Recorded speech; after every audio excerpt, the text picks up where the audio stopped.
আমরা অনেকে যে ভুলটা করি, আমরা খাওয়ার ক্ষেত্রে শুধু হালাল খুঁজি, এরকম অনেকে করে, কিন্তু অন্যান্য ক্ষেত্রে হালাল হারামের বাজ বিছান নাই। আমি একটু উদাহরণ প্রায়ই দেই, দেখবেন যে আমাদের বাংলাদেশের সরকারি অফিসগুলোতে তো ঘুষ চলে নাকি?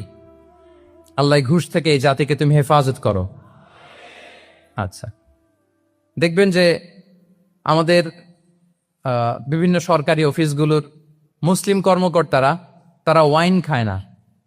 আমি দেখেছি থাইল্যান্ডে গিয়েছে, চায়না গিয়েছে অফিসের কাজে, ওখানে হালাল রেস্টুরেন্টগুলো খুঁজে, কারণ মুসলিম, তার হালাল খাইতে হবে। তো সে ওয়াইন খায় না, পর্ক খায় না, কারণ ইসলামে এটা হারাম।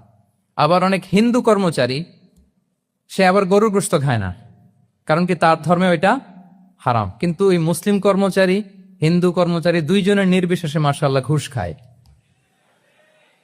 এরকম হয় না? দেখেন, মুসলিম ওয়াইন খায় না, পর্ক খায় না, তার ধর্মে হারাম। আমার হিন্দু ভাই গরুর গোশ খায় না, এটা তার ধর্মে হারাম। কিন্তু ঘুষ আবার দুই ধর্মে হালাল নাকি? হ্যাঁ, হালাল। তার মানে ওই যে pick and choose, you got the point, right?